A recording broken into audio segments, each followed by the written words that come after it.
All set? So it's an honor to have you back. A friend of mine, Kid Rock, sometimes referred to as Bob.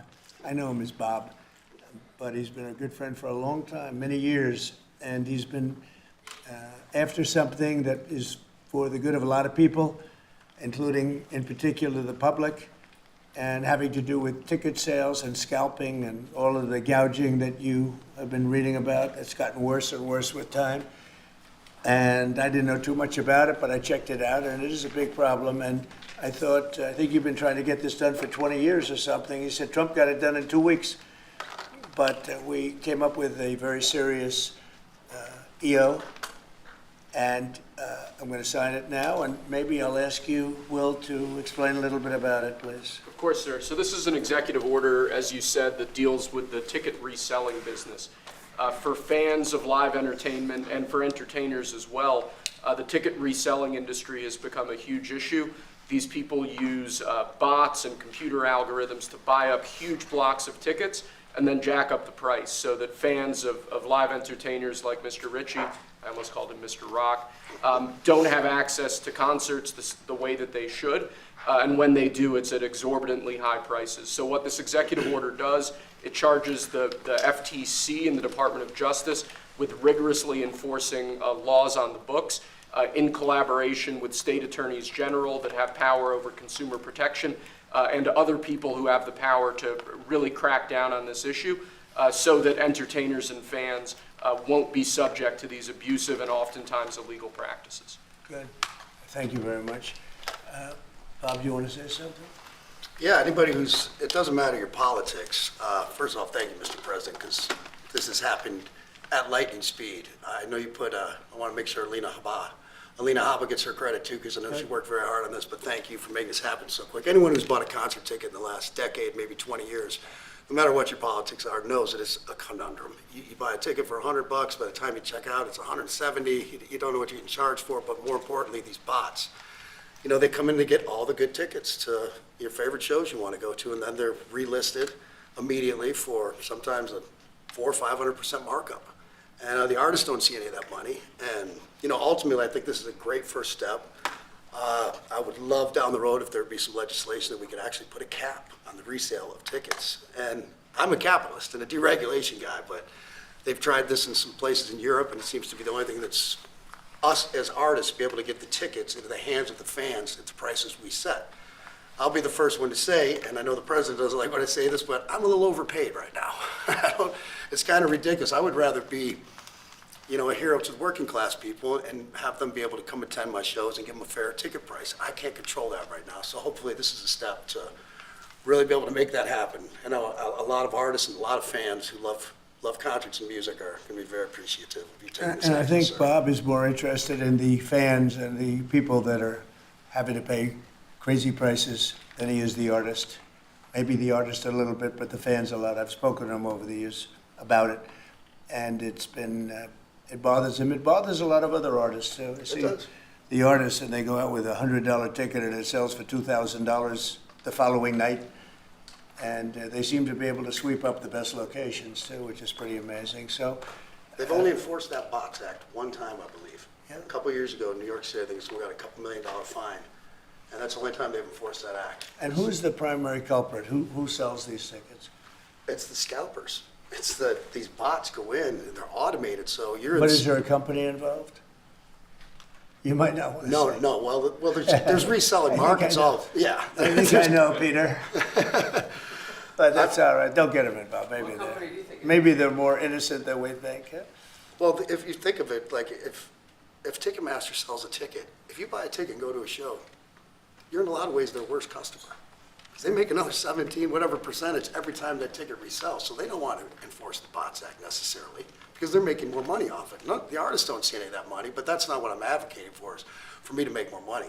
I want the fans to have fair ticket prices, be able to go and enjoy more shows. I know people that they decide on a family vacation or going to their favorite concert once a year rather than, you know, my parents used to go see multiple shows when you could afford them back in their day. And I'd like to take my ticket prices lower, but if I set my ticket prices low, these bots immediately eat them up and they resell for hundreds of dollars more, and I'm just making these bad actors rich. Well, I think this is a big step to getting it stopped. Do you have something, Brian? Yeah, I do actually. I actually feel that the consumer is going to take the money that they've saved and actually buy merch, which you guys have a big percentage of, or do concessions, which you guys split with the venue on that as well. So I think their We money don't goes share in further. concessions a lot, but No? no, those are, we try to, but they don't want to share it in the beer prices and parking or any of that stuff. But the bottom line is there's money for everyone to be made. There's plenty of money to go around. You know, no one's going to really lose here. You know, Ticketmaster, if we can get a cap, they're going to lose some money, but I've already talked to the CEO, Michael, and he's given me his word. He's on board for it. I was talking to Jacoby with Papa Roach earlier, and by the way, he's a big fan of what you're doing, President Trump, digging into this whole scalping and the bots. A lot of musicians, and you can say that, they're with Kid Rock, sir. Good. I think so. A lot of people are. President Trump, Peter? would you ever wear a jacket like that? I don't know, I was thinking about doing it for tomorrow. We have a big event coming up, and I was thinking about doing it, but I'm not sure. So you recently bought a Tesla for White House staff I did. to use, but now there's all these domestic terrorists targeting Teslas. Are the staff scared to drive it? I don't think so. I haven't heard. They weren't complaining. I did buy one, and I let the staff use it. We have it parked conveniently, and one day we give it to Margot, one day we give it to Chamberlain, give it to Natalie, we give it to everybody around, give it to Dan Scavino, but he's got so much money it doesn't matter. But they love the car, and it's a great car, and it's made here. You know, it's made in the country. He's got a tremendous plant now in Texas, and he has one in California. Does a lot of his work here, and he's been really unfairly treated, in my opinion. I drive one. And Yeah. there's this other story, I know it's hypothetical right now, but if you were allowed for some reason to run for a third term, is there a thought that the Democrats could try to run Barack Obama against you I'd love for that. his third term? Boy, I'd love that. That would be a good one. I'd like that. No, people are asking me to run, and there's a whole story about running for a third term. I don't know. I never looked into it.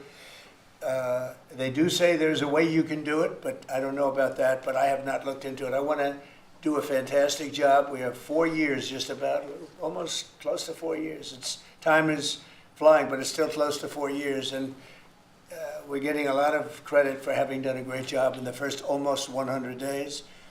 And we have some big things we're going to be announcing over the next 2 days that you know very well, Peter, and I think it's going to be something that's going to bring a lot of wealth back to our country, tremendous wealth back to our country, actually. And other countries are understanding it because they've been ripping us for 50 years, longer, but they've been ripping us off for years, right from the beginning. And I think this is going to be an amazing, I call it a lot of different names, but it's really, in a sense, it's a rebirth of a country because how we could have afforded to do what we did.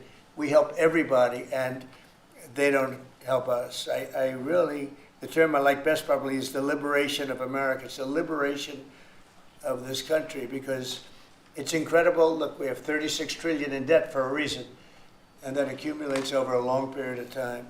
So I think what you're going to be seeing over the next couple of days will be very inspiring to a lot of people. You know, they had a lot of auto plants being built in a certain country. I don't want to mention the country because we get along great with the country, but those plants aren't being built there anymore. They gave them up today and yesterday, day before, and they're building them all now in the United States. And we have many examples, not only auto plants, chip companies from Taiwan are coming in. The biggest, Mr. Wei, he's big. I said, you are a smart guy, aren't you? I've been reading about him over the years, but he controls a large portion of the chip business, as you know. You don't get smarter. They're going to be investing $200 or $300 billion. Apple's investing $500 billion. You know, they always built their places in China. Now he's building here. I think because of you speak to Tim Cook, because of the election, but maybe more importantly because of the tariffs. You know, he's got really an obligation to do it. But we have many, many companies that you haven't even heard of. But I think we'll be at $5 trillion very soon. And if you think about this, we've never been anywhere near that. I don't know if we've ever been at $1 trillion. What do you mean by that? We're 500.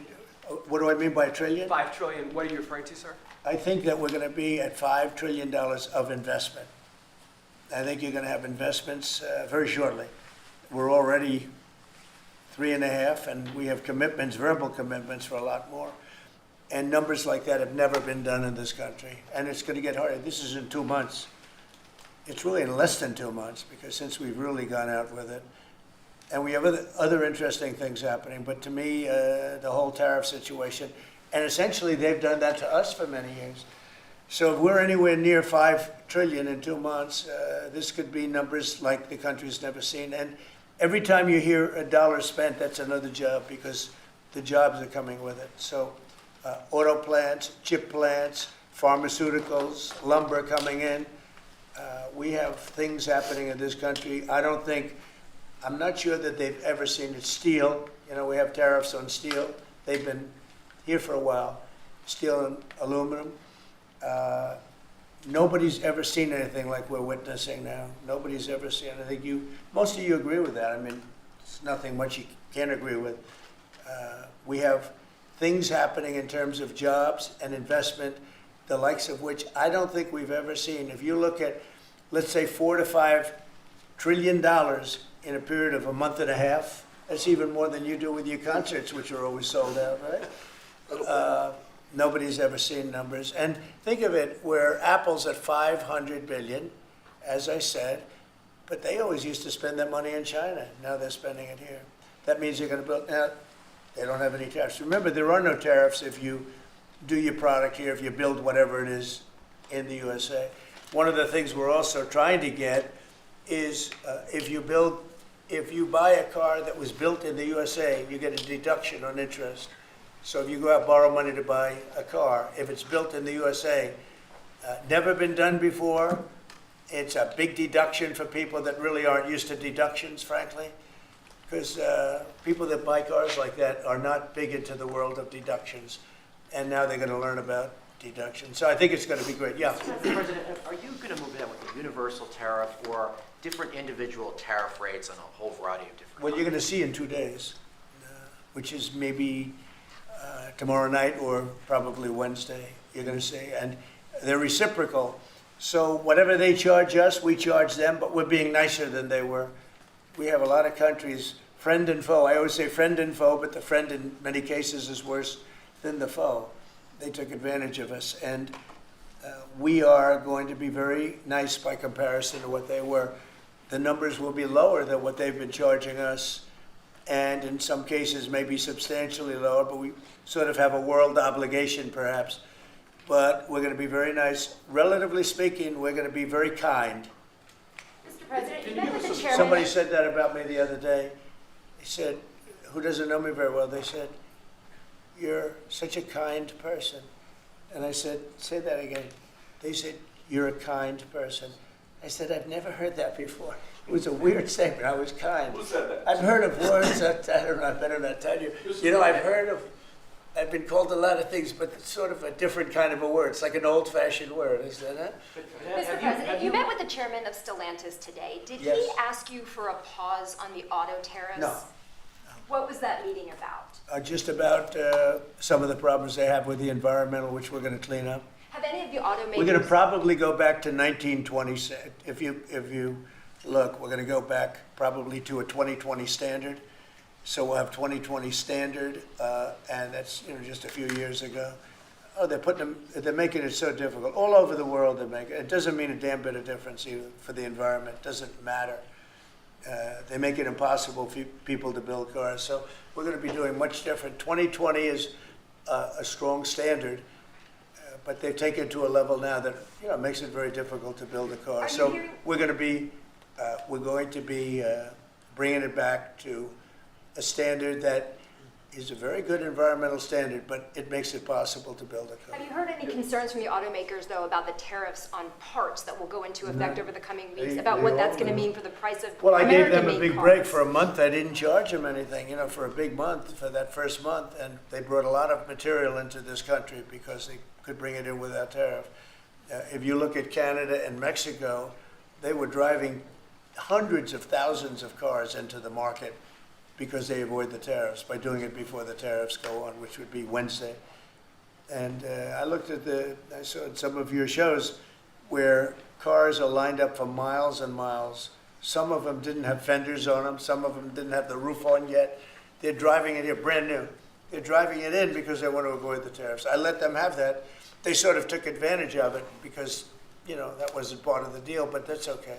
Are there any They're countries- great American car companies, and so I gave them a little break on that, yeah. Are there any countries that you're not targeting on Wednesday? Well, it depends, I said it's reciprocal. Not everybody has made a fortune, but almost everybody has, but not everybody. And the ones that haven't, we're going to be very nice to them. And on a separate issue, Because that word reciprocal is very important. What they do to us, we do to them. Okay, can please. I just ask you briefly on President Putin? You said over the weekend, or indicated over the weekend, some frustration with him. How serious are you about imposing oil sanctions on No, I Russian oil? want to see him make a deal so that we stop Russian soldiers and Ukrainian soldiers and other people from being killed. But mostly it's Russian and Ukrainian soldiers. They're losing at least 2,500 human beings, beautiful human beings, a week. And I wanted to stop. And some people would say, why do you worry about Russian soldiers or Ukrainian soldiers? I worry because they're just like you people. They're like us. They're like all of us. And I seem to have an ability to do those things. And if I can do that, I think it's a very worthwhile thing to do. And I think we will. No, I want to make sure that he follows through, and I think he will. I don't want to go secondary tariffs on his oil, but I think, it's something I would do if I thought he wasn't doing the job. I did it with Venezuela, secondary tariffs, and you know what happened? Every boat left the harbor. Did you see that? It was a beautiful thing to see. The whole harbor emptied out. My words weren't even finished. I have these massive ships. They're actually taking the hoses and dumping them into there. They couldn't get out of there fast enough because they know I don't play games. So I think he's going to live up to what he told me, and I think he's going to fulfill his part of the deal. Now, then you have Zelensky, and hopefully he's going to live up. I see he's trying to renegotiate the rare earth. We did something because, as you know, the Europeans get paid back the money that they gave, and we don't, because Biden is an incompetent president. And he should have asked for rare earth, or he should have asked for the loans to be guaranteed in some form. That's what Europe did. Europe is in for probably $100 billion. And we're in for $350 billion. So we're in for more than 3 times. And now you could make it a little bit less than that, but it doesn't matter, whatever the number. We're in for substantially more than Europe. We could be in for $350 billion. They have no idea because Biden wasn't a good bookkeeper except for himself. And what happens is we made a deal for rare earth. It was all done. And I heard through you, I haven't spoken to them yet, but through you, I heard that they're now saying, well, I'll only do that deal if we get into NATO or something to that effect. Well, that was never, number one, discussed. Number two, I think it's going to be long before Putin, they said you're not going into NATO. And it could be, that's probably the reason the war started, actually. We're hours away from a very special election. Wisconsin, Florida. I want to share your thoughts on Republican voters to not sleep on this. These are 2 very important races to get out and vote. Well, it's a big race, Supreme Court race in Wisconsin. It's taking place essentially as it was early voting, and so we'll see what happens. It's a big race. I love Wisconsin. We won Wisconsin. Republicans typically don't do very well in Wisconsin, but I did. I actually won it twice. I actually probably won it 3 times, to be exact. We played their side. Not probably. I won it 3 times. We had a rigged election the second time, but that's, one of those things. We had to make this one too big to rig. Would you agree with that, Brian? Yes, Too big sir. to rig? Yes, sir. So anyway, but there's a big race, and I hope you get out and vote for the Republican. The woman is a radical left lunatic. And let's see who wins, but the woman will be very bad. And Wisconsin's a big state politically, and the Supreme Court has a lot to do with elections in Wisconsin. So if whoever it is that's running, including, even Senate races, et cetera, but whoever it is in 4 years that runs, having Wisconsin is a very big, we won it early and big, but winning Wisconsin's a big deal. So therefore, the Supreme Court choice, that is the one you're talking about right now. It's a big race. It's going to be announced fairly shortly. On TikTok, big week of deadlines. You got Liberation Day and the TikTok deadline. Yeah, is this we week. do, which I can extend if I want, but we have a lot of enthusiasm for TikTok, for buying it.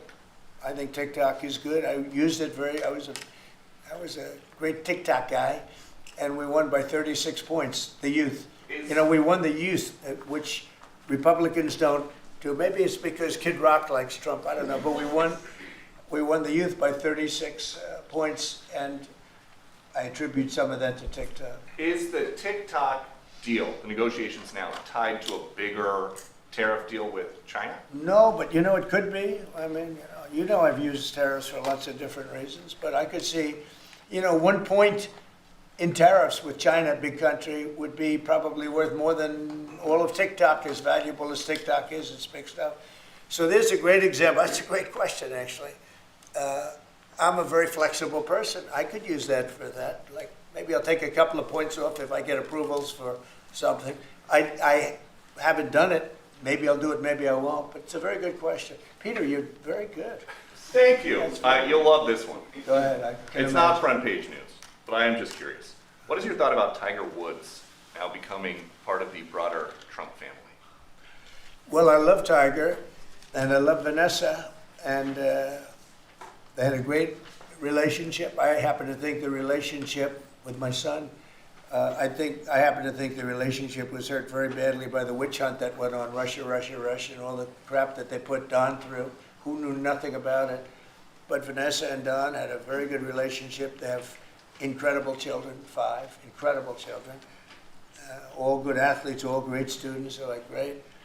And they broke up, you know, quite a while ago, and which was to me very sad because I think they're both great, Don and Vanessa. And Tiger actually called me a few months ago, and you have a very special, very good relationship with Tiger. I played golf with him a couple of times over the last month, and he's a fantastic guy and a fantastic athlete. And he told me about it, and I said, Tiger, that's good, that's good. I'm very happy for both. I just let them both be happy. Let them both be happy. They're both great. To follow up on China, China, South Korea, and Japan say they're going to work together in cooperation to respond to the tariffs that you're going to put into effect this week. Are you concerned that this move, the tariffs this week, could push some of the United States' closest allies to work with China? No, I'm not worried about it. I'm not worried about it, yeah. Mr. President, can I ask you I about think they have a something? chance of doing better, actually, with the tariffs. It can actually help them in a certain way.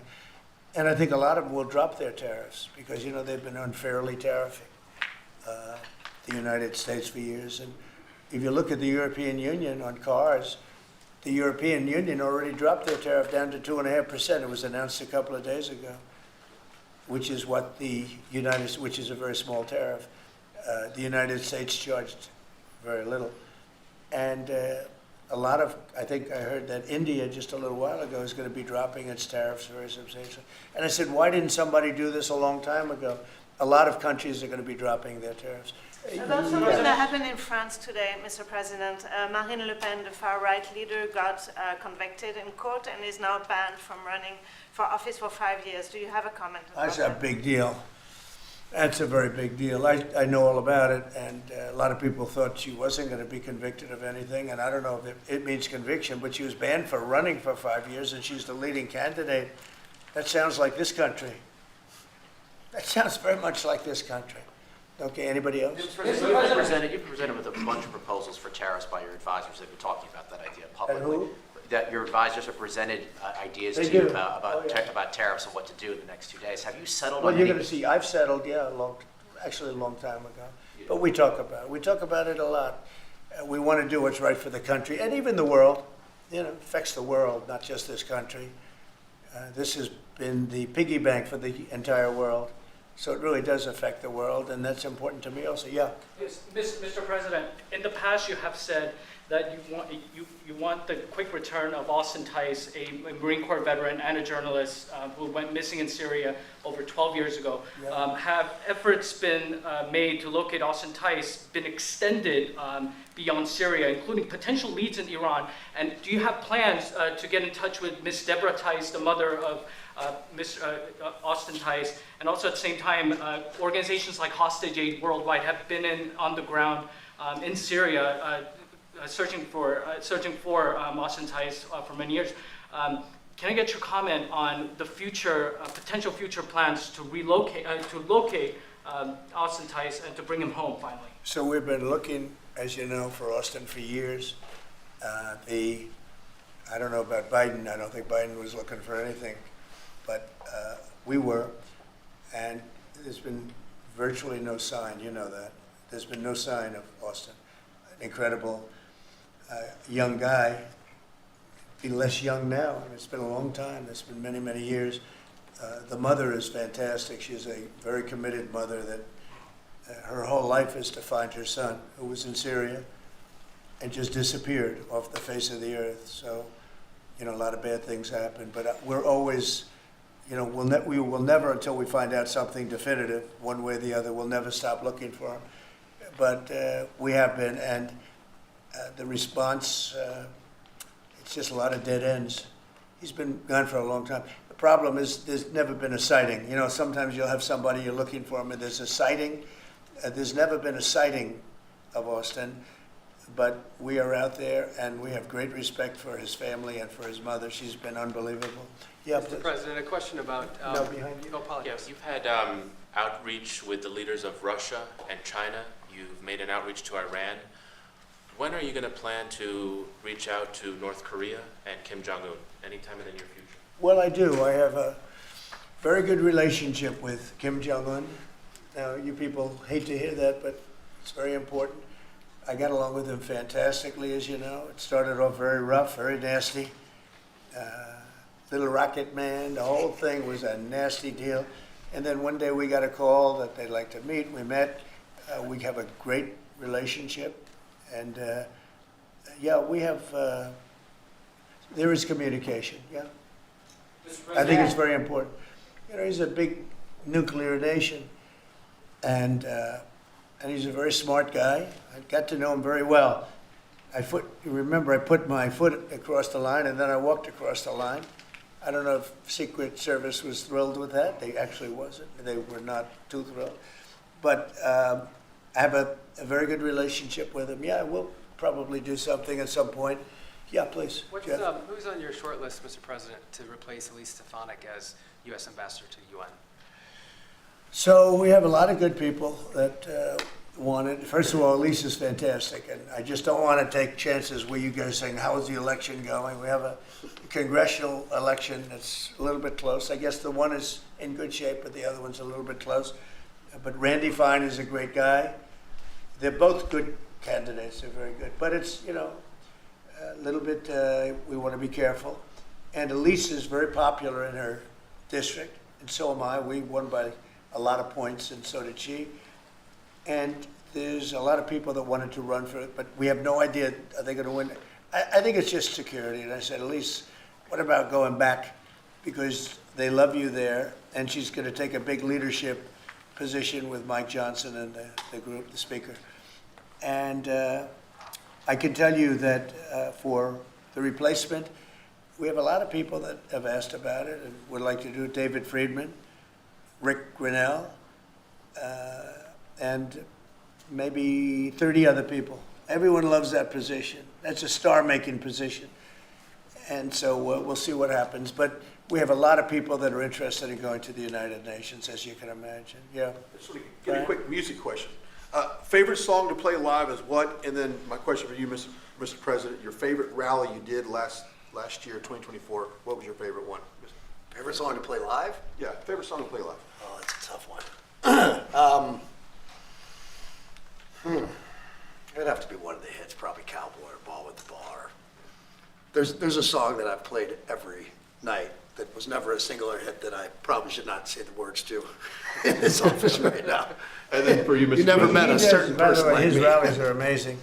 He does great and gets big crowds. He's really a star when it comes to that. He is a very talented guy.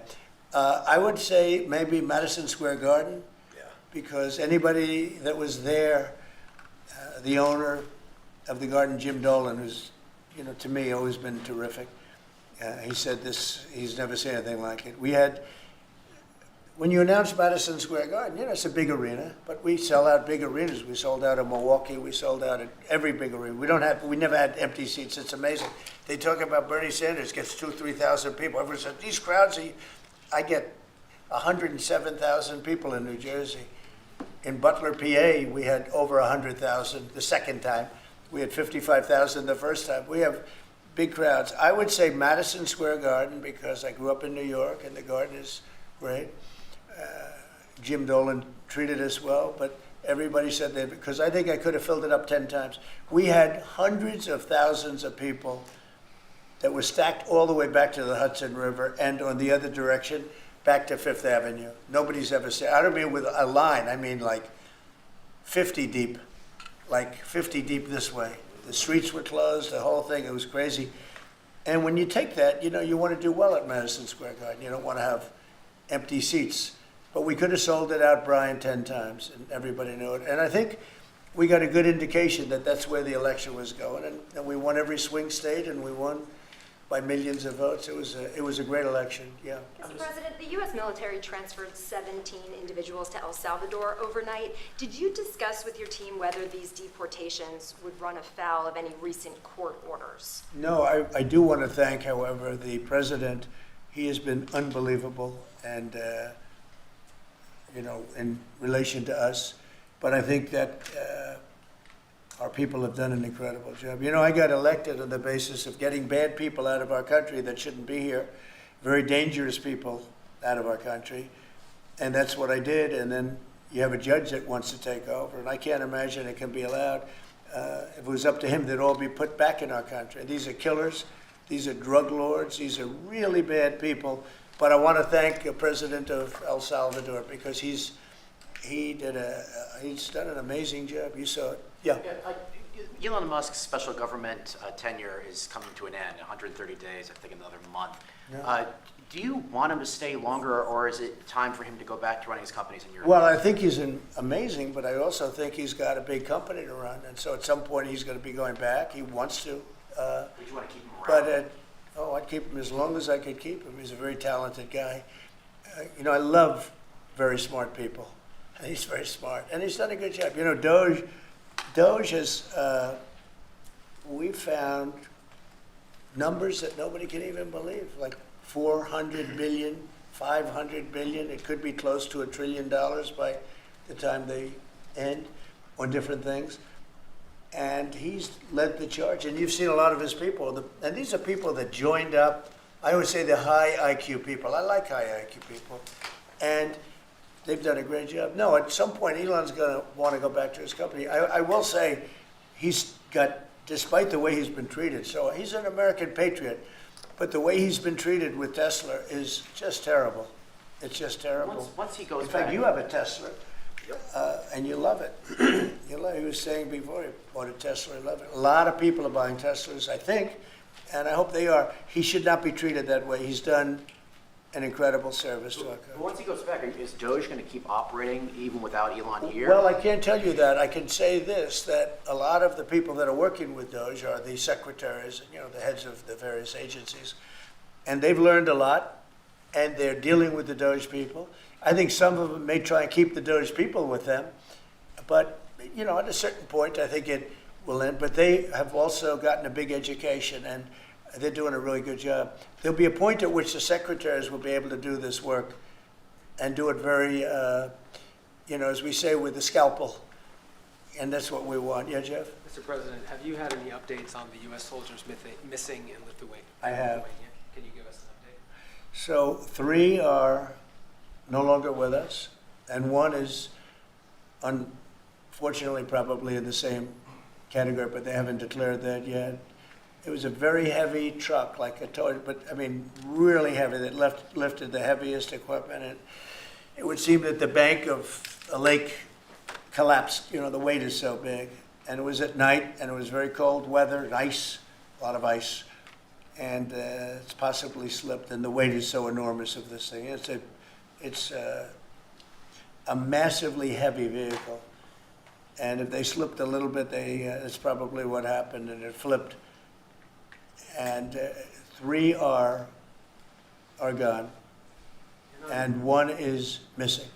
On a separate topic, follow up on immigration, did you see the video of the Tufts University student who was taken off the street by ICE agents last week in hoodies and masks? There's been a lot of criticism of that. Are you comfortable with how that was handled? Well, I haven't really looked at it in any detail, but I will. I mean, I have seen it quickly, but not, I wouldn't want to comment on it. Yeah, please. Yeah, Mr. President, would you be able to confirm recent reporting that you are making plans to go to Saudi Arabia next month? And Yeah. if so, why is Saudi Arabia so important? So I have a very good relationship with the Middle East. In fact, if you look at Michigan, I won the vote by a lot.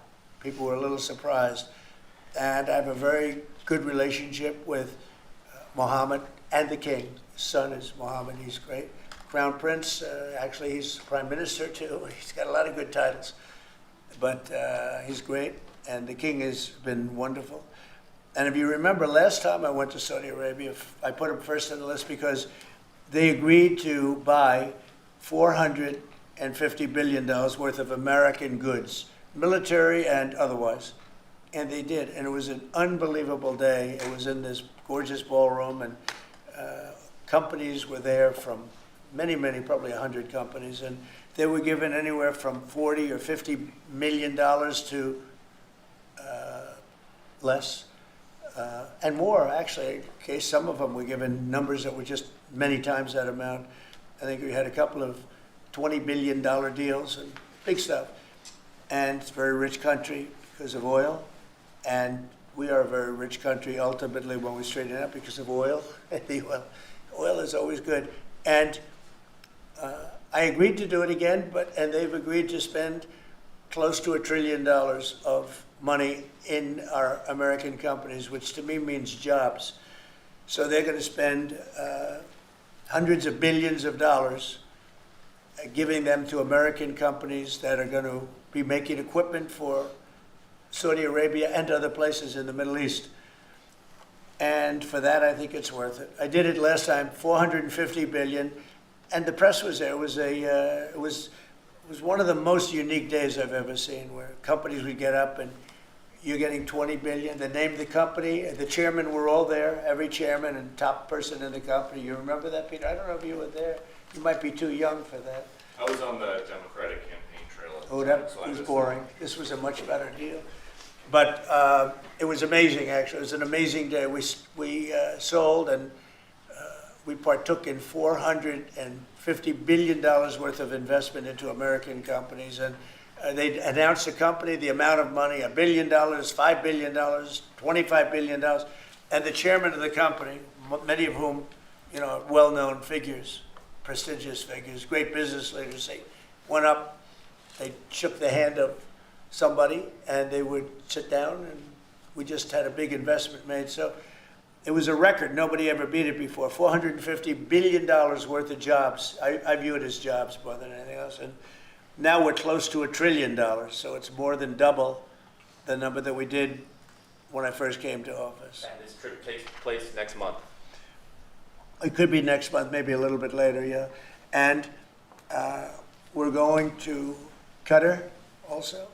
And also we're going to possibly a couple of other countries. UAE is very important. It's a great leader in UAE. And I had his brother here the other night, if you saw that. We had a wonderful guy, a wonderful family. So we'll probably stop at UAE and Qatar, and as I used to call it, Qatar. Nobody's ever told me right or wrong. I always like to say Qatar, but it's Qatar. They like to say Qatar. And Saudi Arabia, the three of them, and then we'll go other places also. But in the Middle East, those seem to be the three. And again, tremendous amounts of jobs will be created in those 2 or 3 days. Thank you very much, everybody. Thank you, press. Thank you, press. Thank you, press. Headed out that door right there. Oh, Thanks, President guys. Trump, Thanks, you guys. guys are signing the Thanks, guys. deal. Wait. Well, that was good. Okay, ready, everybody? You better do well with this. He's going to do it, make sure everything is nice and clean, right, for your Make industry. America fun Because you're again. not in a clean industry. Hold that up. Okay? Thank you, everybody. Thank you.